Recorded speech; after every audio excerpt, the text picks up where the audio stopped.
Your Excellency, President Vladimir Putin, President of the Russian Federation, Your Excellency Prince Nasser bin Hamad Al Khalifa, National Security Advisor to the King of Bahrain, Your Excellency Paul Mashatile, Vice President of South Africa, Your Excellency Mr. Ding Xuexiang, Vice Premier of the People's Republic of China, distinguished ministers, business leaders, ladies and gentlemen, participants of this forum. I'm honored here today to be invited and to speak in this forum, the St. Petersburg International Economic Forum 2025. This forum is a forum that combines and gathers leaders from the West, the Global South, the East, and where Eurasia meet. Indonesia views the summit as an opportunity to forge strategic trust, an opportunity to make deals in an increasingly complicated geopolitical situation. Deals that can benefit our shared survival and our shared success. On this occasion, I would like to introduce myself. I am Prabowo Subianto, President of the Republic of Indonesia. I've just been inaugurated on 20th October 2024. And this was my first International Economic Forum, so I apologize if I'm a bit nervous.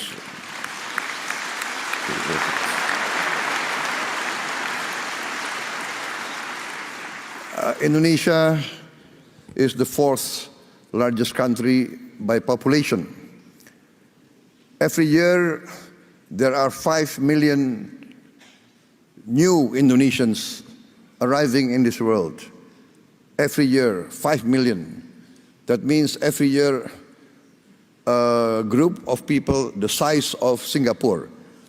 So in 10 years, there will be 10 Singapores in Southeast Asia, the size. I give this as an illustration of the size of Indonesia. This gives us great opportunity, but also gives us great challenge. Any leader of Indonesia must think how to feed 5 million more mouths every year, 5 million new school places, etc., etc. The hospitals, and more important and most important is the food. In my opinion, the duty of a government is first to protect its people. And to protect its people means to protect its people from hunger and from poverty and from the suffering of a challenging environment.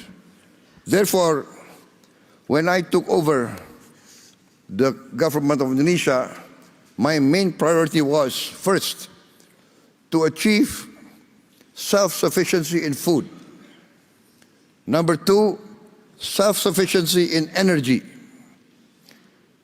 Number three, to improve the education level of Indonesians to be able to compete in the challenging era of the 21st century. And fourth, to speed up the industrialization of Indonesia. Indonesia has been fortunate in being given by the Almighty Lord vast economic resources. Vast economic resources. But these vast economic resources, if not wisely managed, actually can be a curse to our people. We have vast forests, We have vast minerals. We have a lot of commodities that are useful for the world. But this has to be managed well. And therefore, in my opinion, every country needs its own economic policy and its own economic philosophy.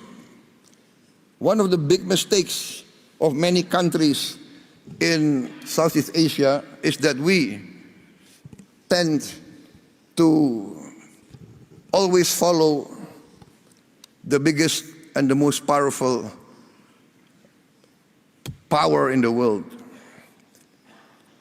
In the last 30 years, we see the dominance of the neoliberal capitalist classical free market philosophy, which basically tends to be laissez-faire. And the Indonesian elite followed this philosophy. And therefore, in my opinion, we have not managed to create a level playing field for all our people. There is vast growth. We have grown 5% continuously, especially the last 7 years. Yes, 35% in 7 years.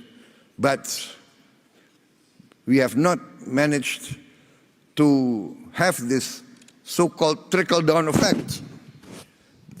The wealth remains at the top less than 1%. And this is not a formula for success, in my opinion. Therefore, my position is this, that each country must follow its own economic philosophy. The economic philosophy that is in tune and that can be accepted by each country's culture and each country's background. Therefore, I have chosen the path of compromise, the path of the best of socialism and the best of capitalism. Pure socialism, we have seen, does not work. It's utopia. Pure socialism, we see many chances and many cases people do not want to work. Pure capitalism results in inequality, results in only a small percentage enjoying the fruits of the wealth. But our path is the path of the middle way.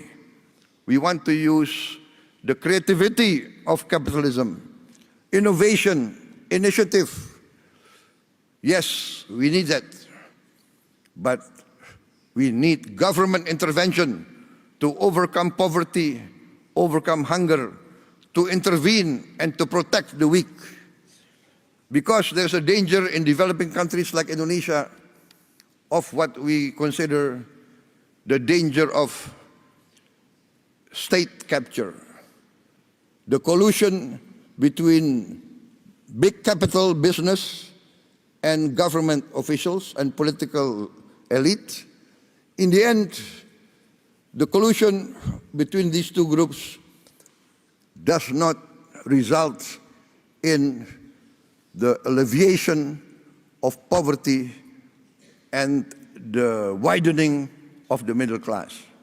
Therefore, we have chosen the philosophy which, in essence and in simplicity, can be reduced to one sentence. The greatest good for the greatest many. That is our philosophy. Our government must work to bring the greatest good to the greatest many. And in this case, we have to have a clean government, free of corruption. And this, I think, is the key of rapid development. I am proud to stand here before you.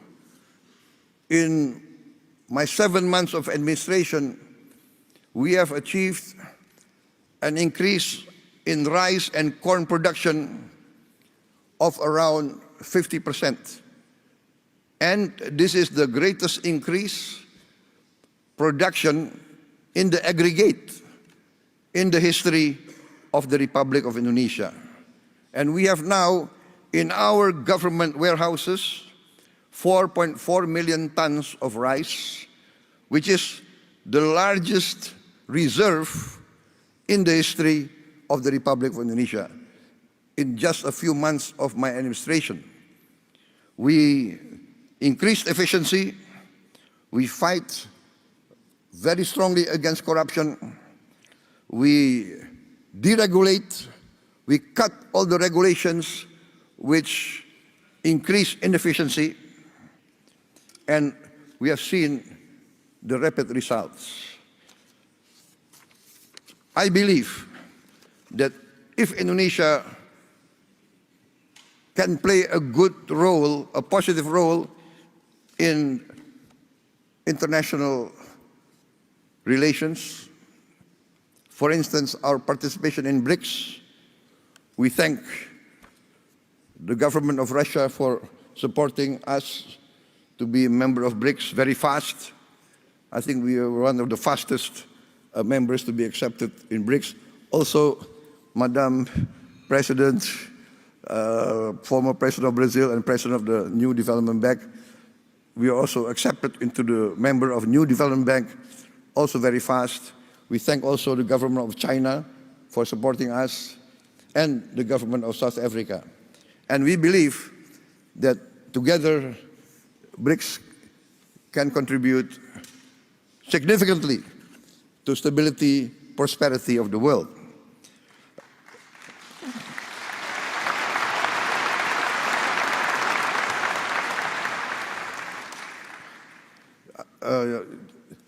I would like just to tell us a slight story, not part of my speech, but I was asked why I did not attend the G7, but I attended the St. Petersburg Forum 2025.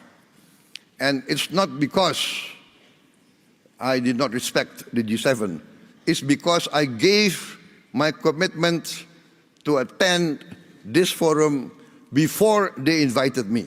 So that's the only reason.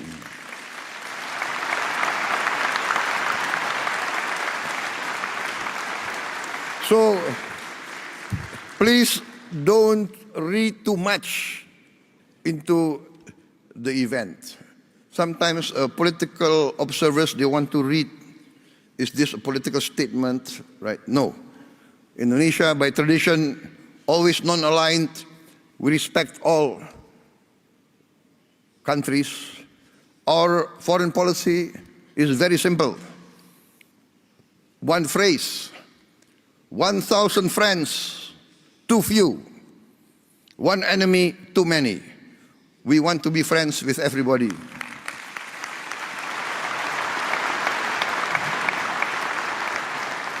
Only with friendship, collaboration, can we achieve prosperity. So thank you very much, President Putin, for inviting me. And because you invited me, I can be here today in this historic city, a city of heroism, a city of great patriotism, and as an amateur student of history, I followed the history of Russia, and I know the significance of St. Petersburg. And I had the honor of tending the cemetery of the victims of the war a few days ago. So thank you very much for this invitation.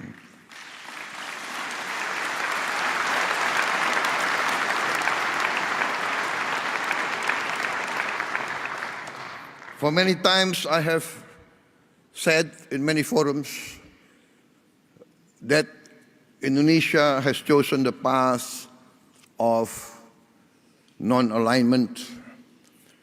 We consider that this world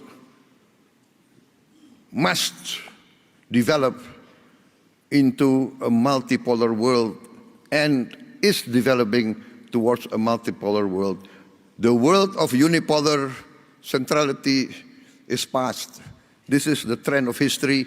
This is what's happening in front of us.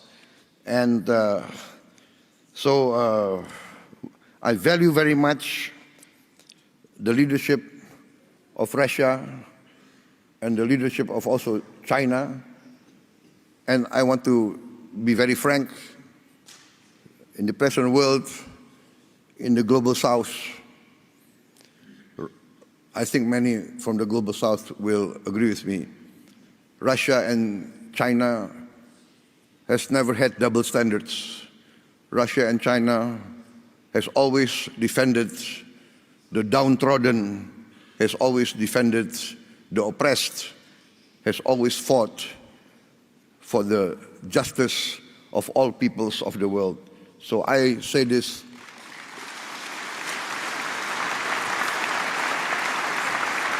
from my heart.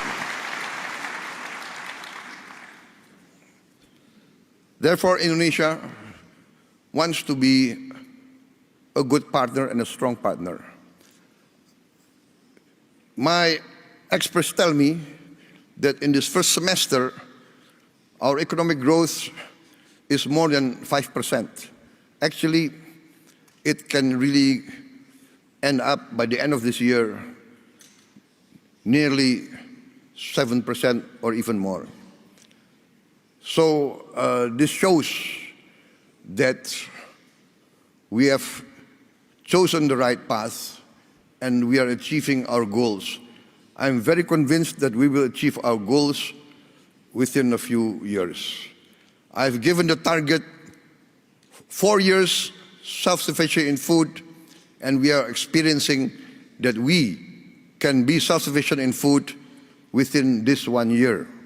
And we will be, in a few years, a net exporter of rice and corn. Also, now I've formed a sovereign wealth fund, which we call Danantara, which means the future energy of Indonesia. So this fund we make to protect the wealth of our children and grandchildren.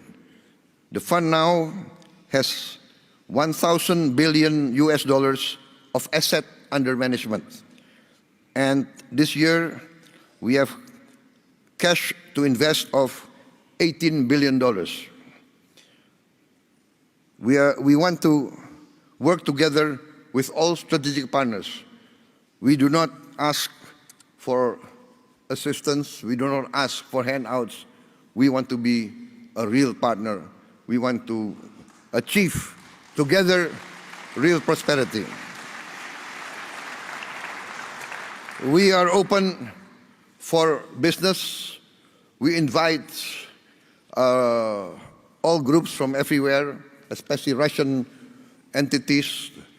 Before I was elected, I was an entrepreneur, and I have good relations with Russian corporations. My brother has been active in this area for many, many years, I think more than 2 decades. So we know Russian corporations, and we would like to see Russia participate more in our economy. I've mentioned our foreign policy. We have always been, and we will continue to be non-aligned. We thank Russia for helping us and for achieving the Indonesian Eurasian Union SIPA, Comprehensive Economic Partnership Agreement.